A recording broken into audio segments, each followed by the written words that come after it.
অনেক দিন তোমাদের কোনো ভক্ত চরিত্র শোনানো হয়নি, তো আজ ভাবলাম তোমাদের এক ভক্ত চরিত্র শোনাবো। আজ যে ভক্তের কথা বলবো না, অনেক দিন আগেই তার সম্পর্কে বলবো ভেবেছিলাম, কিন্তু সাহস করে উঠতে পারিনি। কারণ কৃষ্ণের প্রতি তার ভাব, তার আত্মসমর্পণ, তার ভক্তি এতটাই প্রবল যে ভাবছিলাম তোমাদের বলে বোঝাতে পারবো তো, মানে যৎসামান্য হলেও অনুভব করাতে পারবো তো। কারণ তার মতো মনের ভাব হওয়া তো অনেক দূরের কথা। ভগবানের কৃপা ছাড়া উনি না চাইলে ওনার প্রতি এইরকম মনের ভাব, এইরকম সমর্পণ সম্ভব নয়। এমনকি এরকম একজন ভক্ত চরিত্র বলতেও হয়তো যোগ্যতা লাগে, যেটা আমার নেই। যাই হোক, তবু অনেক সাহস করে আজ ভাবলাম খুব সংক্ষেপে তোমাদের বলি, তাও হয়তো ভিডিওটা অনেকটা বড় হয়ে যাবে। তো যদি কারো শুনতে ভালো লাগে, একটু ধৈর্য দিয়ে শুনে নিও। এক তো ছিলেন মীরাবাই, যার জন্য কৃষ্ণই তান কৃষ্ণই মান, কৃষ্ণ কৃষ্ণই সুমিরন। আর আর একজন ছিলেন করমেতি বাই। হ্যাঁ, আজ যার কথা বলার চেষ্টা করব সেই ভক্তের নাম হলো করমেতি বাই। করমেতি বাই জন্মেছিলেন ১৬০০ শতাব্দীতে রাজস্থানের সিকর জেলার খন্ডেলা নামক স্থানে। ওনার জন্মকথাও বড় অদ্ভুত। ওনার যিনি পিতা ছিলেন তার নাম ছিল পরশুরাম। উনি ছিলেন রাজস্থানের সিকাওয়াত রাজার কুলপুরোহিত। অর্থ প্রতিপত্তি ধন সম্পত্তি তো বেশ ছিল, কারণ রাজার কুলপুরোহিত বলে কথা। কমতি ছিল না কোনো কিছুরই। শুধু যদি কিছুর কমতি ছিল তো সেটার ছিল এক সন্তানের। পরশুরামজি আর ওনার স্ত্রীর কোনো সন্তান ছিল না, তো দুঃখী থাকতেন। তো একবার এক সিদ্ধ সাধু মহাত্মার সাথে ওনার সাক্ষাৎ হয়। পরশুরামজি কথায় কথায় ওনাকে নিজের দুঃখের কথা বলেন। তো তখন সেই সাধু মহাত্মা বলেন, আমার মনে হয় কোনো কারণে আপনার কুলদেবী আপনার প্রতি অসন্তুষ্ট হয়ে আছেন। আপনি ওনাকে সন্তুষ্ট করুন, ওনার কাছে প্রার্থনা করুন। তো পরশুরামজি বলেন, কুলদেবীর কাছে তো আমি প্রার্থনা করেই থাকি, মানতও করেছি অনেকবার। ঠিক আছে, আপনার কথা মতো আমি আরও একবার আমার মনের সম্পূর্ণ ভাব ভক্তি দিয়ে ওনার কাছে প্রার্থনা করব।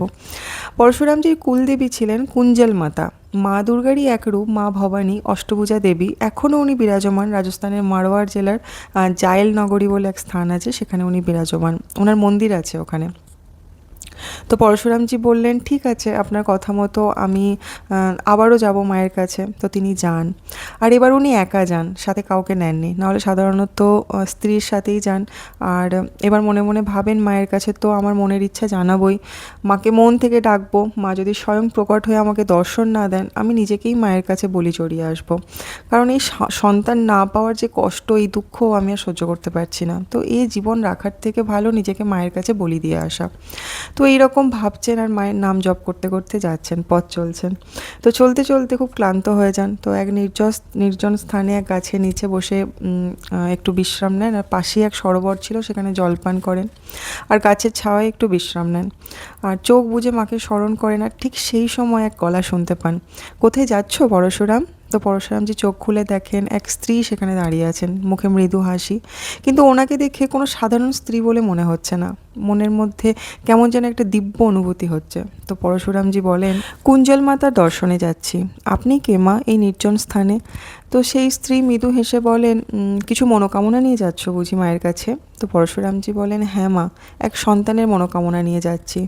আর নিজের অজান্তেই পরশুরামজি চোখ দিয়ে জল পড়তে থাকে আর বলেন, মায়ের কাছে গিয়ে প্রার্থনা করব, যদি মা দর্শন না দেন তাহলে নিজেকে মায়ের চরণে বলি দিয়ে আসবো।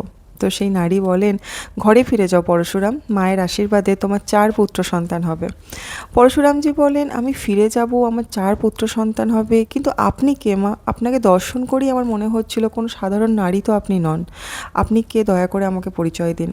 তো সেই স্ত্রী বলেন, যার দর্শনে তুমি যাচ্ছ সেই আমি। পরশুরামজি জোড়হাত করে বলেন, আমার প্রতি এত কৃপা মা, তুমি অধমকে নিজের স্বরূপে দর্শন দিয়ে কৃপা করো। তো সেই স্থানে মা ভবানী অষ্টভুজা দেবী রূপে ওনাকে দর্শন দেন। পরশুরামজির তো জীবন ধন্য হয়ে যায়। তিনি মাকে বলেন, 4 পুত্র সন্তানই কেন মা, কোনো কন্যা সন্তান নয় কেন? এ কোনো অপরাধের শাস্তি কি মা? তো সেটা শুনে কুঞ্জল মাতা বলেন, আমার কাছে তো মানুষ বিষয় আশয় পুত্র সন্তানেরই কামনা করে, তোমার মনে কন্যা সন্তানের বাসনা কেন? তো পরশুরামজি কাঁদতে কাঁদতে বলেন, মা আপনার স্বরূপ দেখে জানি না কেন আমার মনের মধ্যে বাৎসল্যভাবের উদ্রেক হচ্ছে। আপনারই রূপ হয়ে যদি এক কন্যা সন্তান আমার ঘরে আসতো, মনে মনে খুব স্বাদ খুব স্বাদ হচ্ছে আমার। তো পরশুরামজির এই কথাটি শুনে মা খুব প্রসন্ন হন আর বলেন, 4 পুত্র সন্তানের পর তোমার ঘরে এক কন্যা সন্তান জন্মাবে, আর সেও সাধারণ হবে না, হবে এক মহান ভক্ত। আর এই বলে মা ওখান থেকে অপ্রকট হয়ে যান। পরশুরামজি প্রসন্ন চিত্তে বাড়ি ফেরেন। সময়ের সাথে সাথে একে একে তার 4 পুত্র সন্তান হয়। রাজপুরোহিত তো উনি ছিলেনই, পৌরোহিত্য তো করতেনই, সাথে সাথে উনি শাস্ত্রপাঠও করতেন আর শাস্ত্রের কথাও শোনাতেন অন্যদের। তো 4 পুত্র সন্তানের পর যখন ওনার স্ত্রী আবার গর্ভবতী হন, মায়ের আশীর্বাদের কথা তো ওনার মনেই ছিল, আর খুব আনন্দে আর প্রসন্ন থাকতেন উনি আর ওনার স্ত্রী দুজনেই। জানতেন এবার কন্যা সন্তানই হবে। আর ওনার না মায়ের সেই রূপ খুব মনে পড়তো, মনে আরও বাৎসল্য ভাব জাগতো। আর উনি প্রত্যহ ওনার স্ত্রীকে শ্রীমদ্ ভাগবত পাঠ করে শোনাতেন। আর যথাসময়ে এক কন্যা সন্তানের জন্ম হয়, যার নাম হয় কর্মেতিবাই। মায়ের আশীর্বাদপ্রাপ্ত সন্তান তো ছিলেনই। ছোট থেকেই কর্মেতিবাইয়ের স্বভাব, লক্ষণ, খেলাধুলা, কাজকর্ম সবই যেন অলৌকিক ছিল। সাধারণ বাচ্চাদের মতো না। ভজন শুনতে ভালোবাসতেন, তার সাথে নৃত্য করতে ভালোবাসতেন।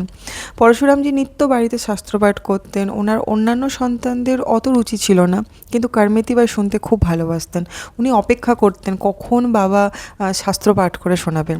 যখন ওনার 6 বছর বয়স, তখন থেকেই না পরশুরামজি যখন শ্রীমদ্ ভাগবতমের কথা ওনাকে শোনাতেন, বিভিন্ন ভক্তদের কথা, কৃষ্ণলীলা কথা, বিশেষ করে রাস পঞ্চাধ্যায় শোনাতেন, ওনার চোখ দিয়ে অনবরত জল পড়তো। উনি খুব কাঁদতেন। পরশুরামজির মনে হতো সামনে হয়তো কোনো বৃন্দাবনের গোপিকাই বসে আছে, বসে বসে কৃষ্ণ কথা শুনছে। আর শুধু শুনতেন না, সেগুলো চিন্তন করতেন সারাদিন। আর রাত্রিতে শুয়ে শুয়েও কাঁদতেন। এক এক সময় ওনার মা রাত্রে ঘুম থেকে উঠে দেখতেন কর্মেতিবাই শয্যায় নেই, বাইরে কোনো এক স্থানে বসে ধ্যান অবস্থায় বসে রয়েছেন, আর চোখ দিয়ে নিরন্তর জল পড়ছে। এই রকম স্থিতি ছিল ওনার। এইরকম সময় বইতে বইতে যখন কর্মেতিবাইয়ের বয়স 13-14 বছর হয়, তখন ওনার মাতা পিতা বিবাহের জন্য চিন্তা করতে থাকেন, কারণ তখন ওদের ছোটো বয়সেই বিবাহ হয়ে যেত। আর এই সময়ে এক বিবাহের প্রস্তাবও আসে অন্য এক রাজ্যের রাজা, রাজপুরোহিত, তার বড় ছেলের সাথে। তো পরশুরামজি তো খুব খুশি হন, কারণ উনি নিজেও রাজপুরোহিত ছিলেন, শিকাবাদের রাজার, আর উনি এরকমই এক বংশ খুঁজছিলেন। তো খুব খুশি হন। বাড়িতে বিবাহের চর্চা হয়, আর কিছু কথা কর্মেতিবাইয়েরও কানে যায়। তো তিনি তার বাবাকে এসে জিজ্ঞেস করেন, কার বিবাহের কথা হচ্ছে বাবা? তো পরশুরামজি বলেন, তোর মা আবার কার? আমার লাডোরানির বিবাহের কথা হচ্ছে। তো কর্মেতিবাই হেসে বলেন, আমার বিবাহ তো হয়ে গেছে। পরশুরামজি হেসে বলেন, কার সাথে লাডো? কর্মেতিবাই বলেন, কেন বাবা, যার কথা তুমি আমাকে রোজ শোনাও, গিরধার লালের সাথে, ঠিক মীরাবাইয়ের মতো। পরশুরামজি বলেন, উনি তো ভগবান লাডো, আমাদের সকলের স্বামী, মনুষ্যের সাথে তার বিবাহ হতে পারে কি? তো কর্মেতিবাই বলেন, কেন হতে পারে না? আর বিবাহ যদি করতেই হয় তাহলে তার সাথেই করব না, যাতে আমার স্মৃতির সিঁদুর, হাতের চুড়ি সব অক্ষয় হয়ে যায়। কারণ তিনি তো অমর। কোনো মনুষ্যের সাথে বিবাহ করে কি হবে? মনুষ্য শরীর তো নশ্বর, আজ আছে কাল নেই। আমার বিবাহ তো গিরধালালের সাথেই হয়ে গেছে। মাত্র 12-13 বছর বয়স তখন কর্মেতিজির। তো পরশুরামজি হেসে বলেন, এটাই এই সমাজের রীতিমা, ভগবানের সাথে আমাদের বিবাহ হতে পারে না। কিন্তু কর্মেতিবাইকে কে বোঝায়? তার তো কৃষ্ণই সুমিরান। তো কর্মেতিবাইয়ের বিবাহ হয়ে যায়। তখন হয়তো এইরকম রীতি ছিল যে বাল্যবিবাহ তো হতো, বিবাহ হয়ে যেত, কিন্তু মেয়েরা বাবা মায়ের কাছেই থাকতো। যখন সে যৌবনকালে পৌঁছাতো, মানে ওই 18-19 বছর হতো, তখন গয়না বলে কোনো একটা রিচুয়াল হতো, তারপরে সে শ্বশুরবাড়ি যেত। তো কর্মেতিবাইয়েরও বিবাহ হয়ে যায়, কিন্তু তিনি তার বাবা মার কাছেই থাকতেন। সিঁদুর পরতেন, হাতে চুড়ি পরতেন, কিন্তু তার মনে এটাই ভাবছিল যে এইসব আমি পড়ি কৃষ্ণের জন্য, তার মঙ্গলের জন্য, উনিই আমার স্বামী। ঠিক যেমন মীরাবাইয়ের মনের ভাব ছিল। তো এইভাবে কর্মেতিবাই বড় হন। 18-19 বছর বয়স হয়ে যায় ওনার। এবার ওনার গয়না হবে, উনি শ্বশুরবাড়ি যাবেন আর কি। তো এই রিচুয়ালটিও খুব ধুমধাম করে পালন করা হতো। তো কর্মেতিবাই মনে মনে ভেবে নেন, ঠিক আছে, যেমন সমাজের নিয়ম, তিনি যখন আমাকে জগৎ সংসারে পাঠিয়েছেন, তখন তার নিয়ম তো মেনে আমাকে চলতেই হবে। শুধু যেন শ্বশুরবাড়িতেও এই ভক্তিভাবের পরিবেশ থাকে। তিনি নিজের মনকে এইভাবে মানিয়ে নিয়েছিলেন। কিন্তু গয়না হওয়ার একদিন আগে উনি কোনোরকমভাবে জানতে পারেন, ওনার যে শ্বশুরবাড়ি, তারা রাজপুরোহিত্য বটে, পৌরোহিত্য করেন, কিন্তু ভক্তিভাবের সাথে দূর দূর পর্যন্ত কোনো সম্পর্ক নেই। পৌরোহিত্য তাদের শুধুমাত্র একটা পেশা মাত্র, অর্থ উপার্জনের, কিন্তু অন্তরে চরম পাখণ্ডী। আর ওনার যে স্বামী হবেন, তার স্বভাব গুণ এইসবও মোটেও অনুকূল ছিল না। তো এই রকম একটা পরিবেশে তিনি বিবাহ হয়ে যেতে চাননি, বিবাহ করে যেতে চাননি। তিনি ভীষণ ভয় পেয়ে যান। আর বাড়িতে কাউকে কিছু বুঝিয়েও লাভ হতো না। তো গয়না হওয়ার ঠিক একদিন আগে বাড়ি থেকে তিনি পালিয়ে যান। উনি শুধু এটুকু জানতেন, ওনার বাড়ি থেকে বৃন্দাবন যাওয়ার রাস্তা পূর্ব দিশায় পড়ে, বাকি না তিনি কোনোদিনও বৃন্দাবন গেছেন, না রাস্তা চেনেন। তো তিনি শুধু পূর্ব দিক ধরে চলতে শুরু করেন। আর যার রাস্তা কৃষ্ণের উদ্দেশ্যে তার পথ চেনার প্রয়োজন পড়ে না, কৃষ্ণই পথ দেখান। এর পরের পর্বটা না আরও অদ্ভুত। রাতের অন্ধকারে বেরিয়ে গেছিলেন উনি বাড়ি থেকে, আর ওনার বাবা পরশুরামজি তো রাজপুরোহিত ছিলেন। তো সঙ্গে সঙ্গে শেখাবত রাজার কাছে খবর যায়। খুব সম্মান করতেন উনি কুলপুরোহিতকে। সঙ্গে সঙ্গে সেনা পাঠান, পরের দিন গণনা ছিল। তো সেই সেনারা দিকে দিকে করমতিবাইকে খুঁজতে বের হন। আর ওনার পিতা বলেন, আমার বিশ্বাস আমার লাডো পূর্ব দিশাতেই গেছে, কারণ ও আমাকে বারবার জিজ্ঞেস করতো, বাবা বৃন্দাবন কোন দিকে? ও রাস্তা চেনে না, কিন্তু ও বৃন্দাবনের দিকেই যাবে। তো তোমরা পূর্ব দিশাতেই ওকে খুঁজো। তো সেই দিশাতেই অধিক সেনারা যান। তো রাতে তো এদিক ওদিক লুকিয়ে উনি যাচ্ছিলেন, কিন্তু ভোরের আলো ফুটতেই উনি এমন একটা জায়গায় পৌঁছান যেখানে আশেপাশে নিজেকে লোকাবার কোনো সাধন ছিল না। চারিদিকে শুধু ধুধু প্রান্তর। রাজস্থান মানে বুঝতেই পারছো। আর কারমেতিবাই শুনতে পান দূরে রাজার সেনারা আসছে, ঘোড়ার খুঁড়ের আওয়াজ। তো কি করবেন? সেনাদের হাতে ধরা দেওয়া ছাড়া, ধরা পড়া ছাড়া আর কোনো উপায় নেই। তো এই সময় তিনি দেখতে পান একটু দূরেই একটা উট মরে পড়ে আছে। না জানি কবে থেকে পড়ে আছে, তার শরীরের মাংস পশু পাখিরা সব ছিঁড়ে খেয়ে ফেলেছে। উপরে শুধু কঙ্কালটা রয়েছে, আর তার উপরে কিছুটা চর্ম। এত দুর্গন্ধ বেরোচ্ছে সেটা থেকে যে সেখানে কিছুক্ষণ দাঁড়িয়ে থাকলেই বমন হয়ে যাবে। কিন্তু কারমেতিবাই গিয়ে ওই উটের কঙ্কালের মধ্যে লুকিয়ে পড়েন। ওই পেটটা একটু গুহার মতো হয়ে গেছিলো উটটার, তো সেই কঙ্কালের মধ্যে লুকিয়ে পড়েন। মনে মনে ভাবেন, ওই সাংসারিক আবর্জনার মধ্যে গিয়ে তার অত্যাচার, যন্ত্রণা, তার দুর্গন্ধ আমৃত্যুকাল সহ্য করার থেকে অনেক ভালো আমি এই দুর্গন্ধ কিছু সময়ের জন্য সহ্য করে নিই। এটা অনেক শান্তির। হে কৃষ্ণ, হে গোবিন্দ, আমি ওই সংসারের মধ্যে আর ফিরে যেতে চাই না। আর তার চোখ বন্ধ করে উনি শ্রী কৃষ্ণের লীলা, ওনার কথা যা উনি ওনার বাবার কাছ থেকে প্রত্যহ শুনতেন, সেগুলো স্মরণ করতে থাকেন। কিছুক্ষণ পর ওই রাস্তায় সেনারা আসে। দূর দূরান্ত পর্যন্ত বাইকে কোথাও তো দেখা যাচ্ছিল না। আর ওই স্থানে এতটাই দুর্গন্ধ বেরোচ্ছিল যে সেই উঠের কাছে গিয়ে খোঁজা তো অনেক দূরের কথা, সেখানে দাঁড়ানোটাই সম্ভব ছিল না। আর আশ্চর্যের কথা কি বলি, যে স্থানে এক মুহূর্ত দাঁড়িয়ে থাকা সম্ভব ছিল না, সেইখানে ওই মৃত উটের মধ্যে করমতিবাই 3 দিন লুকিয়েছিলেন। এটা বোধহয় ভগবত প্রেম, কৃষ্ণ প্রেমেই সম্ভব। তো বহুবার সেই রাস্তা দিয়ে সেনারা যাতায়াত করে, প্রায় 2 দিন যাবৎ। শেষে খুঁজে না পেয়ে হয়তো তারা ফিরে যায়। তো 3 দিনের দিন যখন করমতিবাই দেখেন যে প্রায় 1 দিন কেটে গেছে, রাস্তার আর ওই রাস্তায় আর কোনো রাজসৈনিকদের আনাগোনা নেই, তো উনি একটু নিশ্চিন্ত হন। তো সেই পথ দিয়ে এক ভক্তদের টলি যাচ্ছিল। আর তারা যাচ্ছিল শুকর ক্ষেত্র, মানে যেখানে ভগবান শ্রীকৃষ্ণ বরাহ রূপে অবতীর্ণ হয়েছিলেন, ভগবান শ্রীনারায়ণ। উত্তরপ্রদেশে সরোজি বলে এক জায়গা আছে, সেখানে সরোজি শুকর ক্ষেত্র বলা হয়, তীর্থস্থান। ওনারা সেখানে যাচ্ছিলেন। তো করমতিবাই তাদের সাথে সেই শুকর ক্ষেত্রে চলে যান। সেখানে গিয়ে গঙ্গা স্নান করেন। ওনার গায়ে অনেক আভূষণ ছিল বহুমূল্য, কারণ পরশুরামজির বৈভব তো কম ছিল না। আর করমতিবাইয়ের গহনা ছিল তার পরের দিন, তো ওনাকে অনেক গহনা পরানো হয়েছিল, কারণ আগের দিন থেকেই সমস্ত অনুষ্ঠান শুরু হয়ে যায়। তো করমতিবাইয়ের অঙ্গে প্রচুর গহনা ছিল। উনি সেই বহুমূল্য গহনা সব দান করে দেন। বেশিরভাগই সেই ভক্তদের টলিতে যে বৈষ্ণবীগণ ছিলেন তাদের দান করে দেন। কিছু পথে গরিব দুঃখী দেখতে পেলে তাদেরকে দান করে দেন। তো সেই সরজিতে গঙ্গায় স্নান করে আবার পথ চলতে চলতে পৌঁছান বৃন্দাবন। উনি যখন বৃন্দাবন যান তখন সাল ওই 1685 এরকম হবে। বৃন্দাবনের প্রমুখ যে ঠাকুর সপ্তনিধি বলা হয় যাদের, বাঁকে বিহারী, রাধাবল্লভ, রাধারমন, গোবিন্দ দেবজি, এনারা সকলে প্রকট হয়ে গেছেন। কিন্তু যে আচার্যগণ ওনাদের প্রকট করেছিলেন, রূপ সনাতন গোস্বামী, হরিদাস মহাপ্রভু বা শ্রী হরিবংশ মহাপ্রভু, সকলে অন্তর্ধান হয়ে গেছেন। তাদের শিষ্যদের দ্বারা সেবা চলতো তখন বিগ্রহে। কোনো মন্দির তো তখনও প্রতিষ্ঠা হয়নি। নিধিবন বা যে ঠাকুর যে স্থানে, যে বনে বা গিরি গোবর্ধনে যেখানে প্রকট হয়েছিলেন সেই স্থানেই সেবা হতো। মন্দির তো অনেক পরে প্রতিষ্ঠিত হয়েছে। আর বৃন্দাবনের বেশিরভাগ স্থানই জঙ্গল ছিল, বসতি খুবই কম, কয়েকটা কুঠির ছিল মাত্র। তো করমতিবাই গৃহ ছাড়া হয়েছেন, বেশ কয়েকদিন কেটে গেছে। এদিকে কন্যা শোকে পরশুরামজি আর তার স্ত্রীর তো খুব কষ্ট হচ্ছে। মানে পরশুরামজির মন মানতেই চাইছে না যে বৃন্দাবনের পথে তার মেয়েকে খুঁজে পাওয়া যায়নি, কারণ তিনি জানতেন তার মেয়েকে। কোনো ভুল যেটা পাপ, সেই রকম কোনো কাজ তো কখনোই সে করবে না, আত্মহত্যা বা কিছু। আর বৃন্দাবন ছাড়া অন্য কোথাও তো সে যাবে না। তাই তার মন বলছিল, মেয়ে তো আমার বৃন্দাবনই গেছে, আর আমি নিজে যাব আমার মেয়েকে খুঁজতে।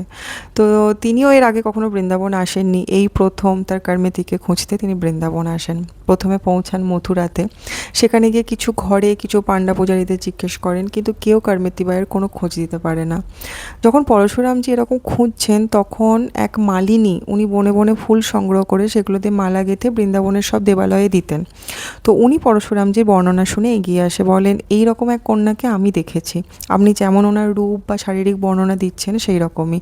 তবে আপনি যেমন বস্ত্র বা আভূষণের কথা বলছেন তেমন কিন্তু তার গায়ে কিছুই নেই, দেখলে কেমন যেন ভিখারিনী মনে হয়, কিন্তু মুখ আর শরীরের তেজ অদ্ভুত। তো পরশুরামজির গায়ে শিহরণ হয়ে ওঠে। তিনি সঙ্গে সঙ্গে বলেন, হ্যাঁ হ্যাঁ, হয়তো ওই আমার মেয়ে। অনেক দিন ঘর ছাড়া হয়ে গেছে তো, তাই হয়তো অঙ্গের বস্ত্র মলিন হয়ে গেছে। আপনি বলতে পারবেন তাকে আমি কোথায় পাবো?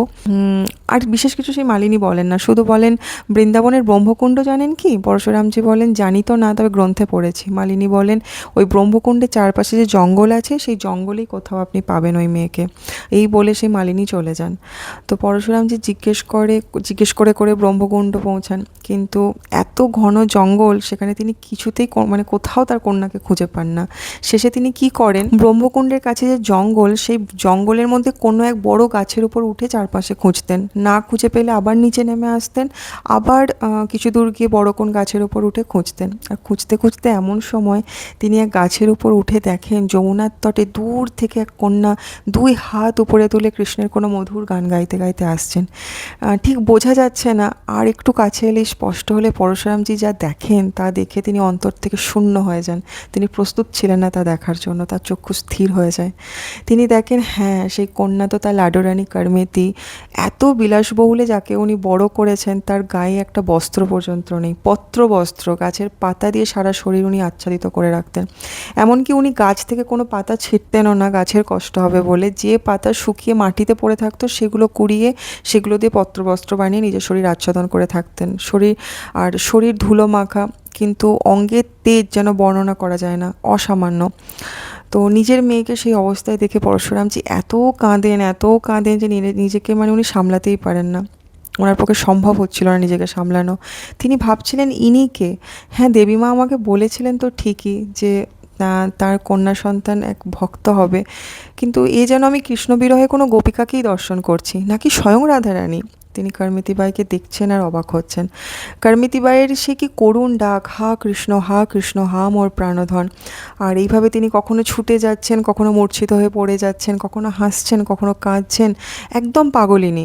আর এই রকম করতে করতে যমুনা তটে এক বৃক্ষের নিচে গিয়ে তিনি যেন ভাব সমাধিস্থ হয়ে গেলেন, ধ্যানমগ্ন। তো পরশুরামজি তো নিজেকে অনেক সামলে অপেক্ষা করেন যে কখন মেয়ের ভাব সমাধি ভঙ্গ হবে, তো তিনি গিয়ে তাকে একবার বুকের মধ্যে জড়িয়ে নেবেন। এত কষ্ট হচ্ছে তার কার্মিতিবাইকে দেখে। কার্মিতিবাইয়ের বয়স তখন ওই 19 বছর। তো প্রায় 3-4 ঘন্টা অতিক্রম হয়ে গেছে, কিন্তু কার্মিতিবাইয়ের ধ্যান ভাঙছে না দেখে অনেক সাহস করে তিনি নিজেই সেই গাছ থেকে নেমে কার্মিতিবাইয়ের কাছে যান আর মাথায় হাত রেখে ডাকেন, লাডো। কার্মিতিবাই চোখ খুলে দেখেন তার বাবা সামনে দাঁড়িয়ে আছেন। কার্মিতিবাই অবাক হয়ে বলেন, বাবা। আর বাবা ডাকতেই পরশুরামজি কাঁদতে কাঁদতে মেয়ের চরণে লুটিয়ে পড়েন। তো বেশ কিছু কথা বলার পর বলেন, তোকে ছাড়া তো আমার আর তোর মায়ের অবস্থা মৃতপ্রায় মা, কেন চলে এলি আমাদের ছেড়ে?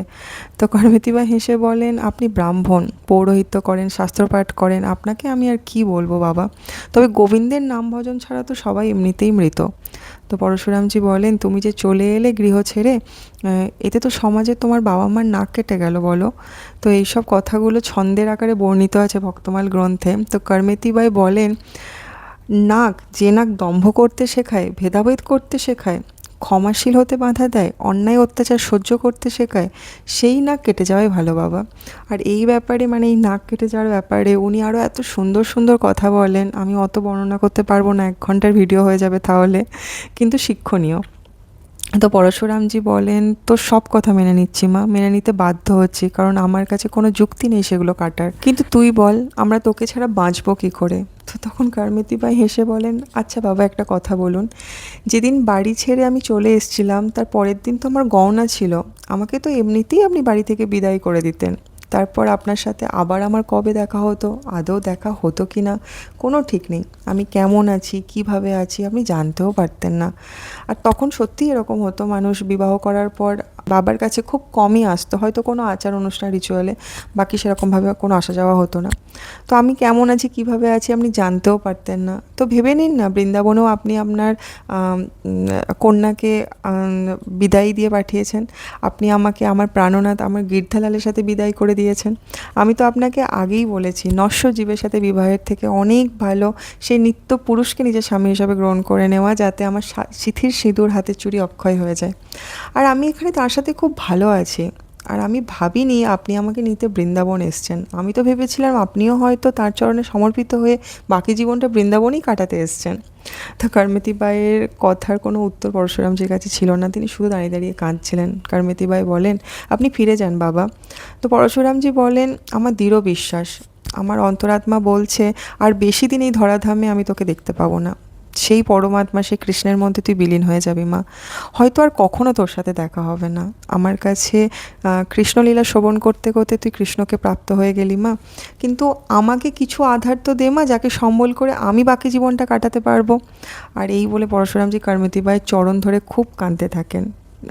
তারপর থেকে পরশুরামজি কারমেতি বাইকে নিজের গুরু হিসাবেই দেখতেন। ঠিক সেই মুহূর্তে কারমেতি বাই উঠে গিয়ে যমুনার জলে ঝাঁপ দিয়ে দেন। আর পরশুরামজি তো অবাক হয়ে যান, কিছু বুঝেই উঠতে পারেন না, ব্যাকুল হয়ে যান।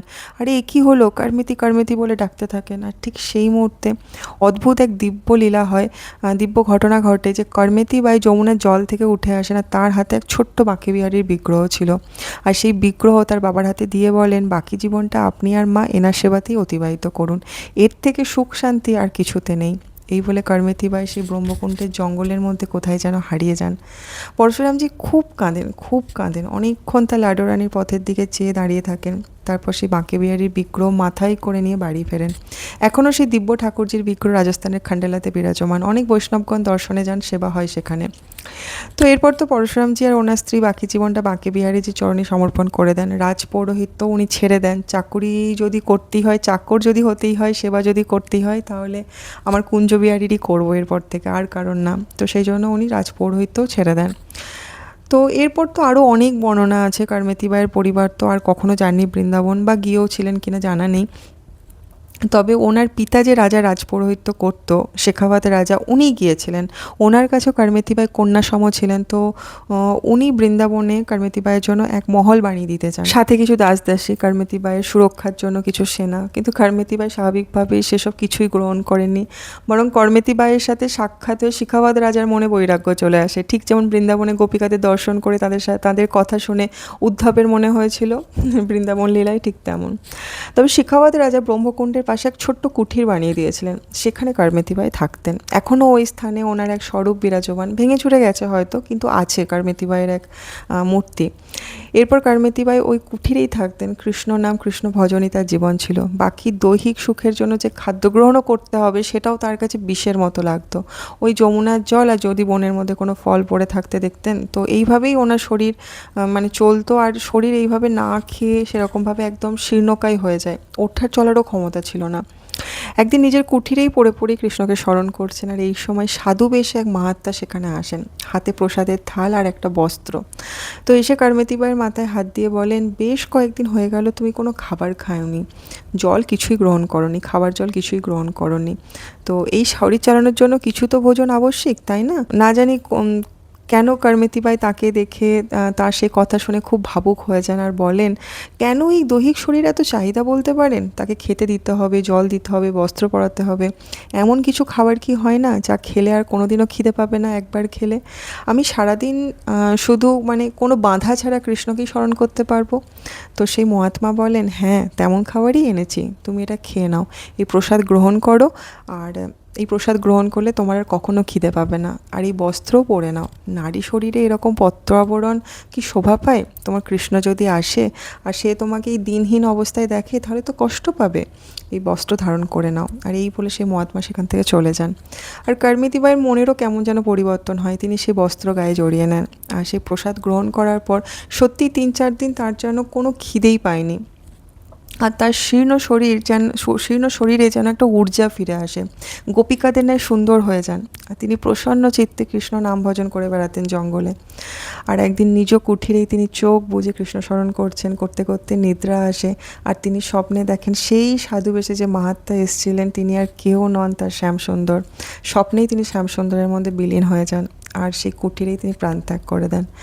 তো দিব্য এক চরিত্র। কিছু বর্ণনা খুব সংক্ষেপে বলে দিয়েছি, না হলে আরও অনেক বড় বড় হয়ে যেত।